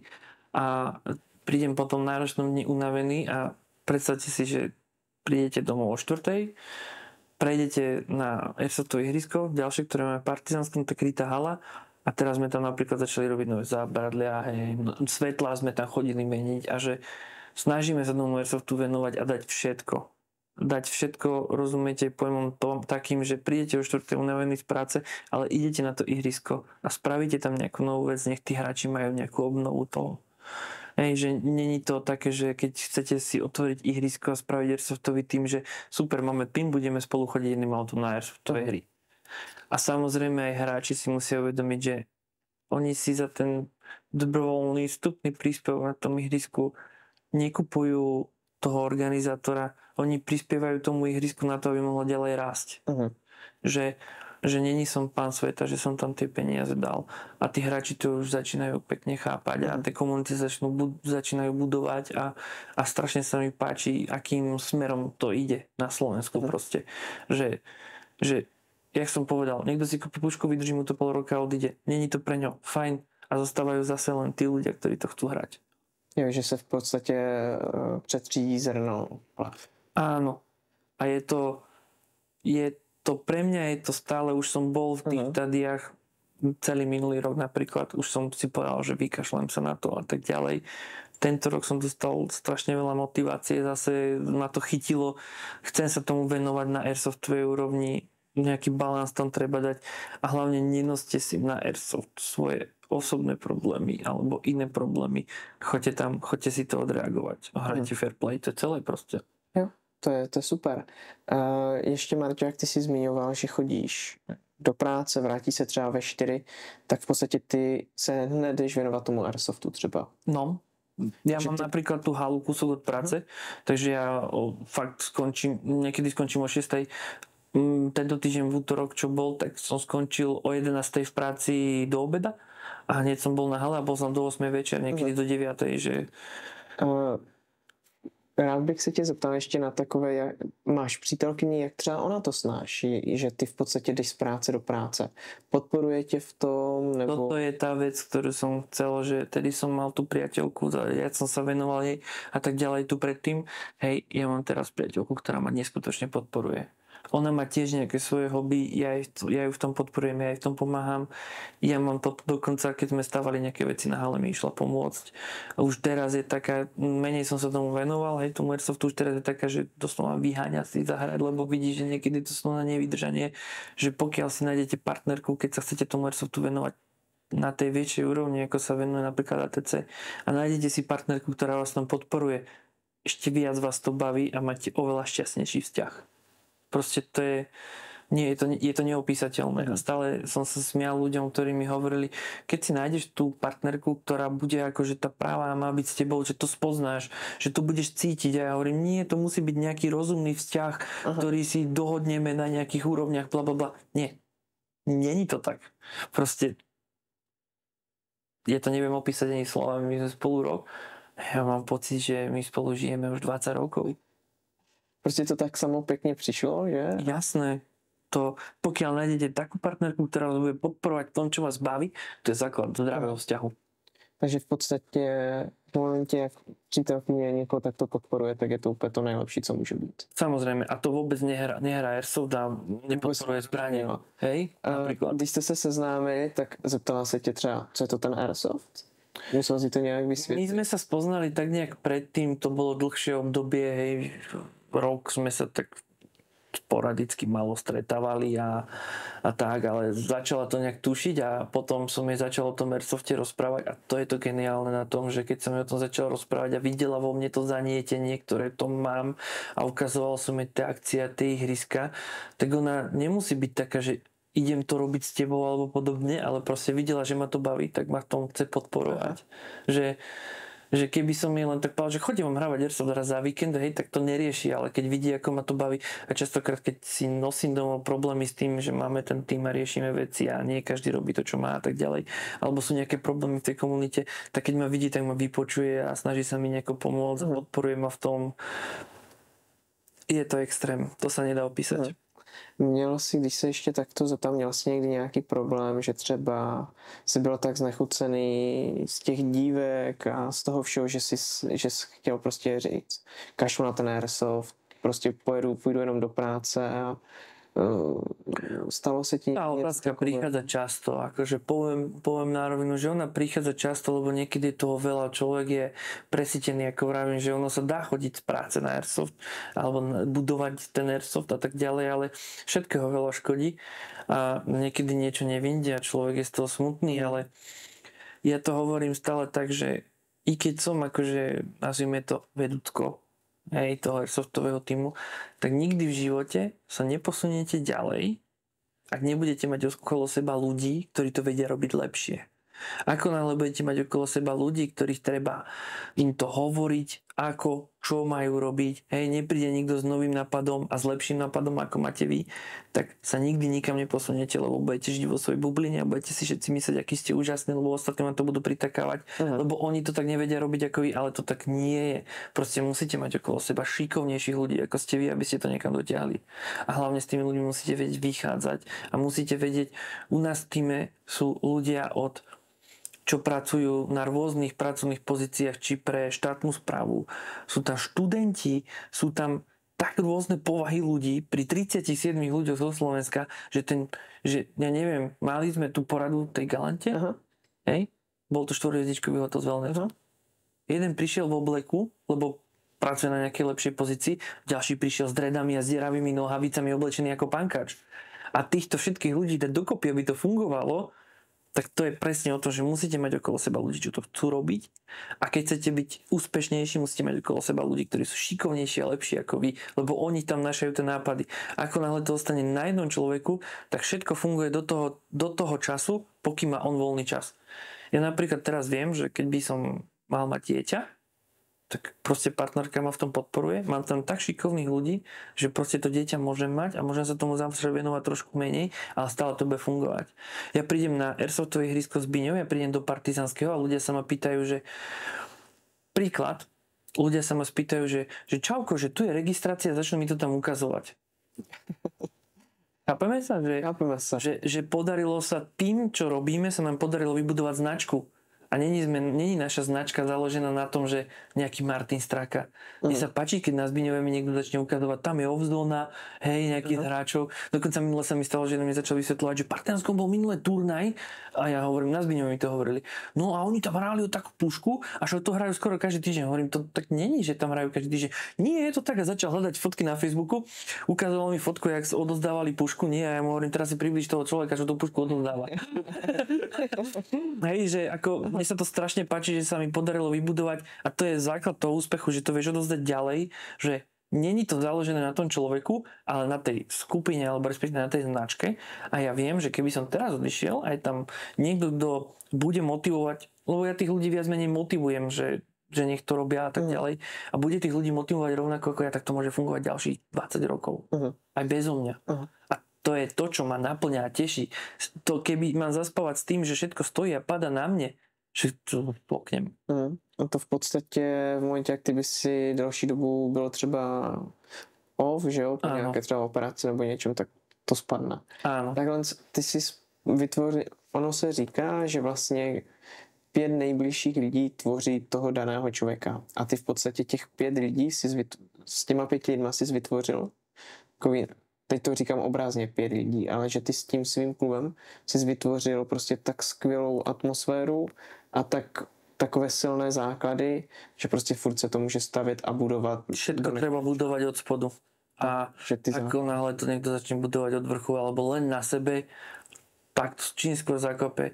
Aj to u nás v týme napríklad ľudia mi hovoria, prečo bereme tých mladých, hej, že to je také nevybehané, to ešte kade, tade môže. A ja hovorím, že ono existuje jedno pravidlo, na ktoré som prišiel s skúsenostiami. Najlepšie softový hráč je proste ten, ktorý je na strednej škole a neplánuje vysokú školu. A ten, ktorý už má po vysokej škole a má stabilnú prácu, to sú najlepší hráči. Ako náhle skončí strednú školu a odíde na vysokú školu, tak odíde na vysokú školu možno niekde preč a už ho tak často nevidíš.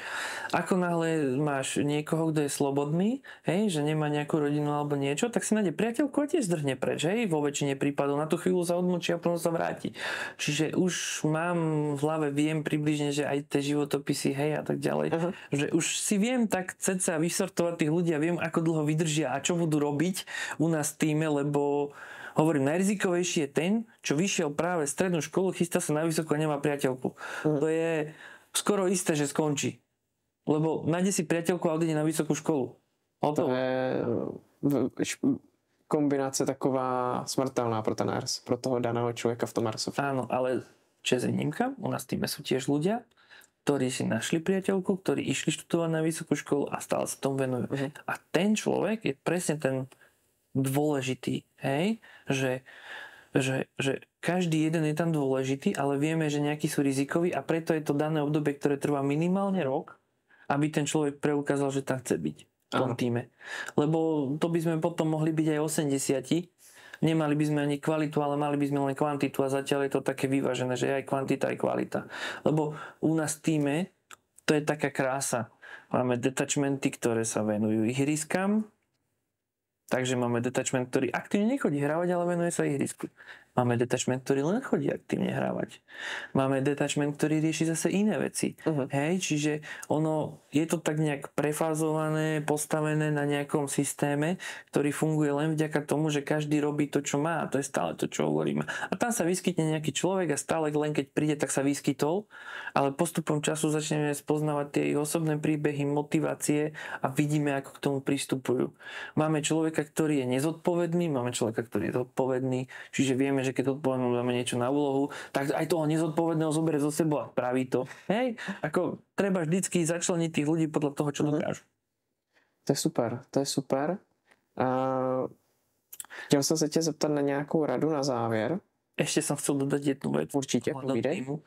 U nás v týme to funguje takým spôsobom, že keď k nám niekto z týmu príde s nejakým nápadom, napríklad chalan od nás prišiel, že chce zorganizovať turnaj na terče.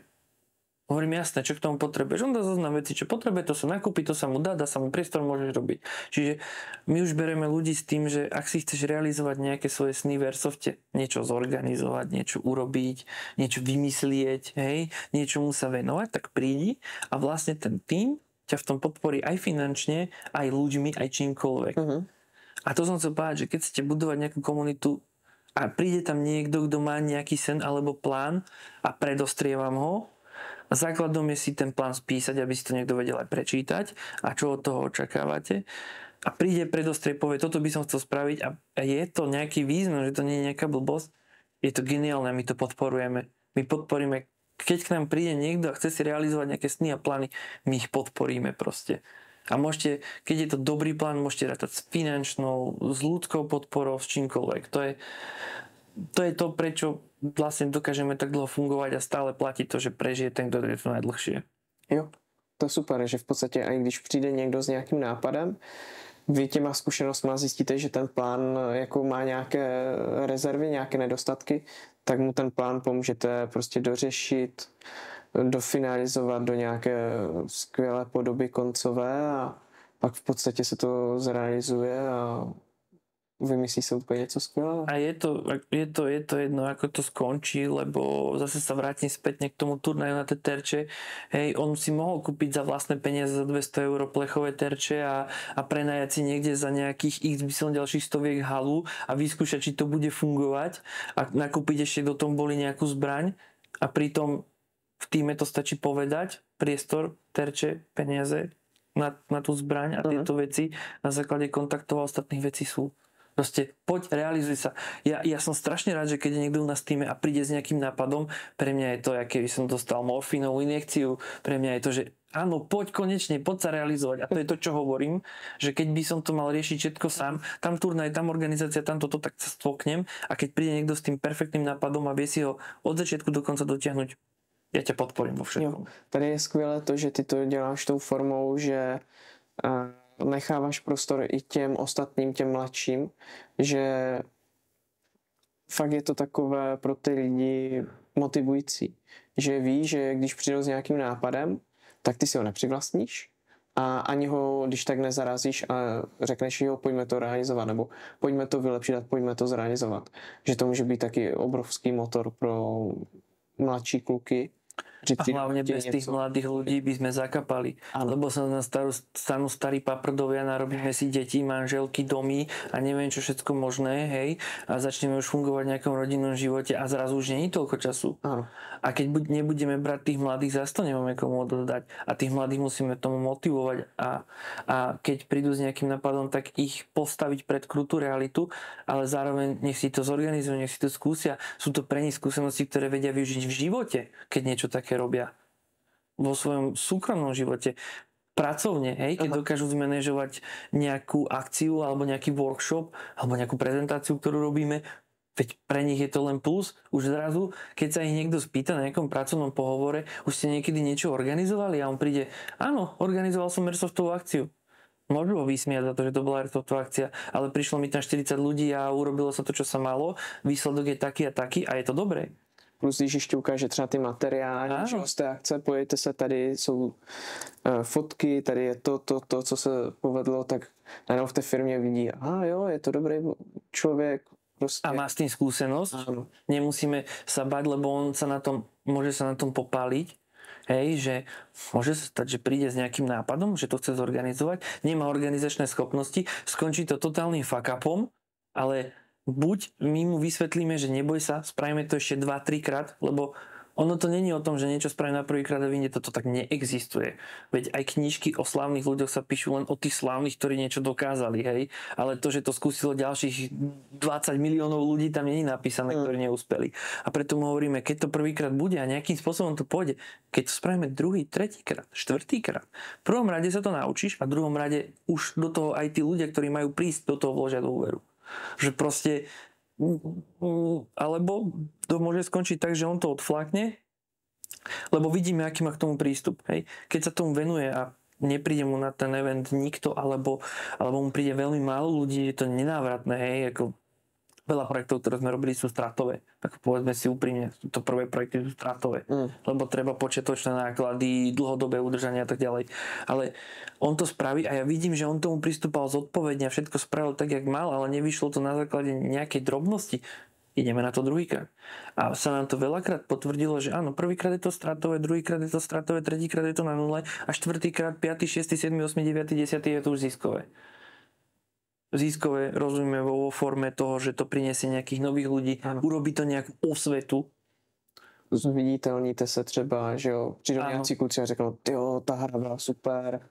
Tak už len tá pochvála tomu človeku, koľko spraví, že ja som si to všimol, že to sa málokrát deje, ale už len to, že niekto príde a za tým organizátorom na konci hry a podá mu ruku, že chalani, páčilo sa mi, ako ste to vymysleli, tak takáto maličkosť, čo dokáže spraviť, akú radosť tomu človeku a tú motiváciu v ňom vytvoriť, hej? Ono v podstatě tomu člověku ani nejde o tu finanční odměnu, ale spíš o to, že někdo cizí řekne, tyjo, fakt dobře s tou udělal. Som ti ukázal naše účtovníctvo. Veľmi rýchlo by si zistil, čo znamená finančná motivácia, pretože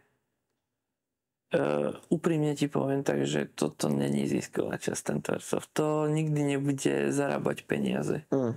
To, keď máš dobrovoľných príspevkov mesačne pár korún, hej, tak stále musíš kúpiť tie klince, doniesť tie palety, nejako sa na to ihrisko dopraviť, hej. A tí hráči tam chcú nejakú špeciálnu hru s rekvizitou, ktorú musíš kúpiť a chceš tým ľuďom niečo vrátiť späť, takže tú zbraň musíš kúpiť a zrazu zistíš, že ako nezisková organizácia funguješ naozaj ako nezisková organizácia, lebo ten zisk sa docieliť nedá. Proste to sa nemusíme o tom ani baviť, že je tam nejaká finančná motivácia. A ako náhle by v tom bola finančná motivácia, tak sa z toho stane katastrofa z toho športu. Nesmie to byť finančnou motiváciou, ničím. Tam stačí jenom prostě ta pochvala pro toho člověka a třeba i když ty řekneš, hele, udělal jsi to skvěle, vymyslel jsi to dobře, tak to je od tebe, od toho nejvyššího třeba ta pochvala pro toho člena, si myslím, že to je asi to nejvíc. Že ten člen je úplne mňa poteší, keď ma chalani s niečím pochvália, že som to dobre vymyslel. Veď tá pochvala je niečo, čo vám nikto nezobere a nie je to nejaká mena, ktorú viete minúť. Proste, keď vám niekto dá za nejakú odmenu 100 €, tak vy tých 100 € minete a ste smutní. Áno. Lebo ste ich minuli. Keď ich minete na niečo, čo vám robí radosť, OK, v tomto má zmysel. Ale takisto, keď dostaneš za niečo 100 € a zaplatíš účty, tak si smutný, hej? Lebo si ich minul. Ale keď príde niekto za tebou, že si šikovný človek, ktorý niečo dokázal, a je to skvěle vymyslené a dotiaľ to do konca, to ti zostane do konca života. Áno, zahřeje to u toho srdce, to jsem chtěl právě říct, že to zahřeje u toho srdce, zůstane to do konce života. Že aj když si koupí věc, co chtěl, tak stejně po nějakém čase ho ta věc omrzí. Alebo ju predá. Áno, ale ta pochvala, tu prostě už je furt toho člověka a ty to v podstatě k tomu člověku přišiješ. Ta prostě u něho. Áno. To je niečo, že nikto nevezme. Áno. A to je vlastne aj to, že prečo je nás napríklad tak veľa a prečo dokážeme spolu fungovať. Lebo na tomto je celé založené. Nikdy to nie je založené na jednom mene, nikdy to nie je založené na jednom človeku.